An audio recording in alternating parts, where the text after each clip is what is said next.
Now for a short story based on the book of Esther called The Right Place and the Right Time.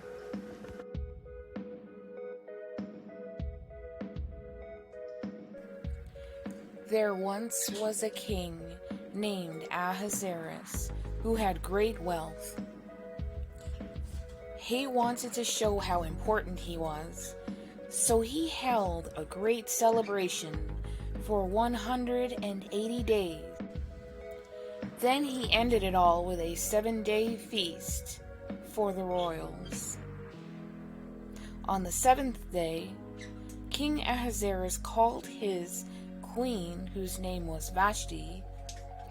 He called Queen Vashti and told her to dress up lovely and come and show off her beauty to the king and all his royal friends. But she said no. A very disappointed King Ahasuerus spoke with his advisors and his princes in order to decide what to do about Queen Vashti's bad behavior. They, in turn, decided to punish Queen Vashti by sending her away and giving her royal position to a new queen that is better than she. That's when a Jew named Mordecai decided to submit his uncle's daughter, named Hadassah, but we call her Esther, and he had actually raised her as his own child because she was an orphan. Young Esther was very obedient and wise, as she had been taught to be by Mordecai. She did everything she was told to do to impress the king by Mordecai, and it worked. The king loved her dearly from the moment that he first saw her, and he chose young Esther to be queen. There was much celebration over the fact that Esther became queen, but she did not tell anyone that she was a Jew, just as Mordecai had told her not to do. Now, sometime later, it turned out that some men had decided to harm the king, and Mordecai found out about it. So he told Queen Esther, who also told the king about the plot against his life. And King Ahasuerus hanged those two traitors and promoted a man named Haman in their place. Now, Haman was a proud man, and that smacked very difficult against Mordecai, because Mordecai was a man of God. And so when Haman decided to have everyone bow to him as though he were a king, Haman became furious when Mordecai refused to bow to him. Mordecai refused to bow because the Bible tells us not to bow to any other man but God. So Haman hated Mordecai from that day on, and even more so when he found out that Mordecai was a Jew. Haman made it known that he hated the Jews, and he set himself to have them all executed from the kingdom. So he got the king's permission to have this done on a certain day.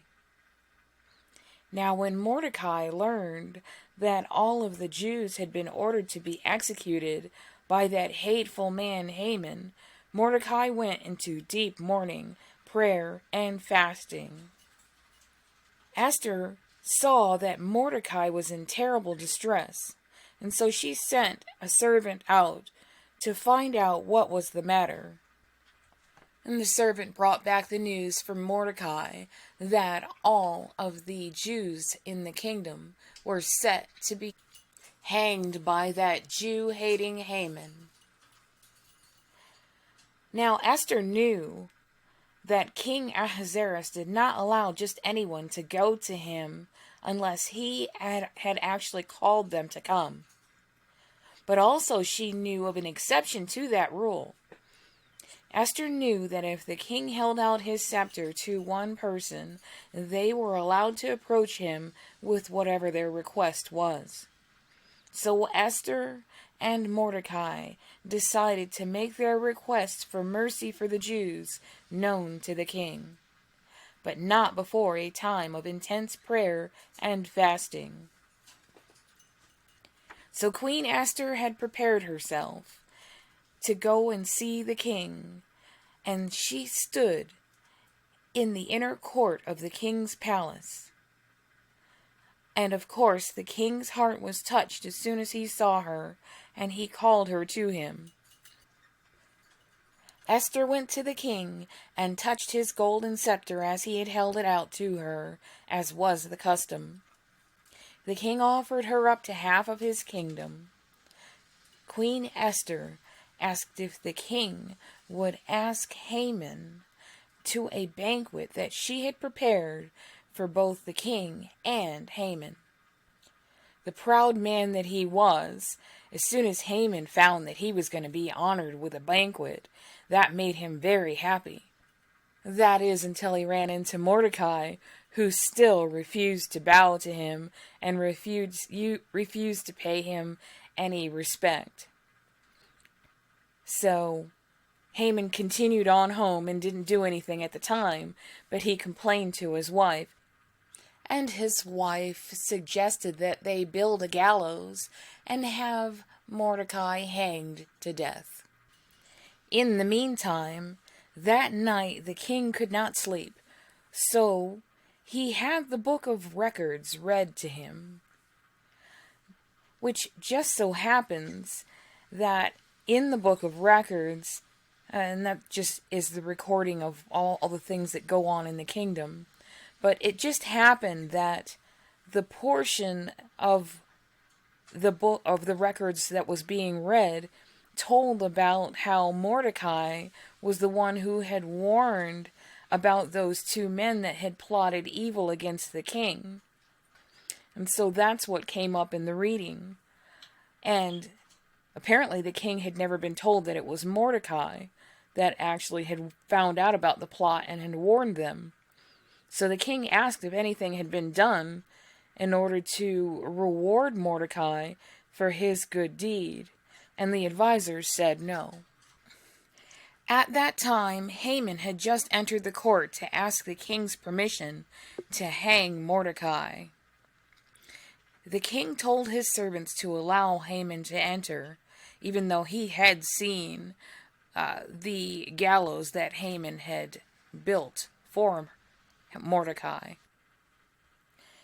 When Haman entered, King Ahasuerus asked him what should be done for the man the king wishes to honor. And of course that proud Haman thought he had meant him, so he came up with this elaborate display to parade around and show off the man the king wished to honor. Surprise, surprise, the king ended up ordering Haman to do all of those things for Mordecai the Jew, which Haman had to do even though he hated him.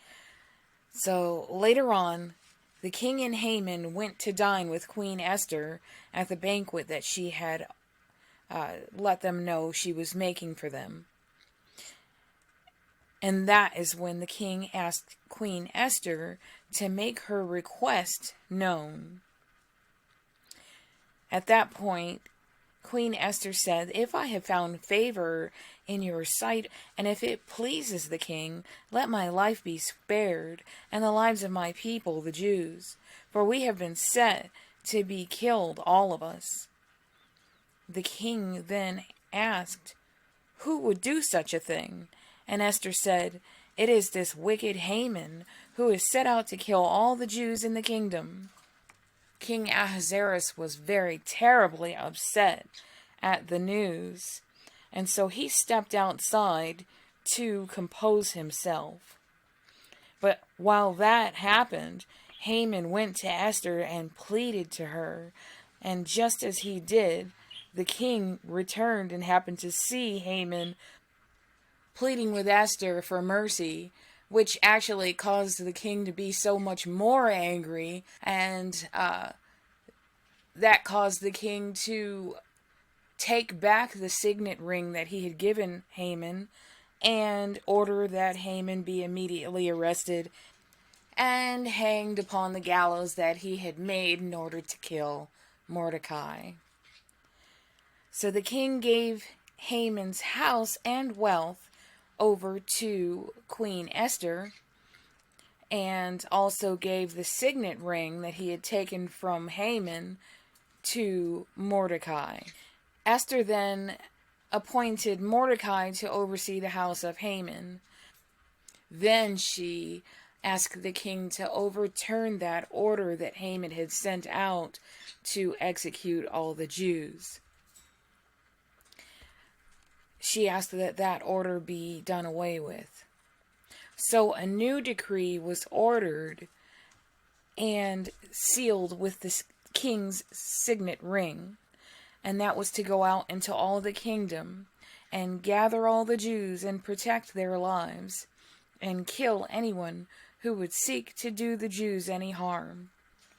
After that, the Jews lived in safety in the kingdom of King Ahasuerus, and the evil that had been meant to be done to them was turned around into good. And the one who had meant to do evil in turn perished by the very thing that he had meant to do to God's chosen people. So now I'm just going to sum up some things that we can learn from this story of Queen Esther. Just the same way as Esther was put into a position for such a time as this, we are to serve faithfully wherever we have been assigned. Whether or not it makes any sense to us where we've been positioned, we are still to serve faithfully wherever the Lord has put us, because we never know when we're going to be called upon to do something really important for God's kingdom. We should always be ready to act and ready to do whatever is needed when the Lord calls upon you.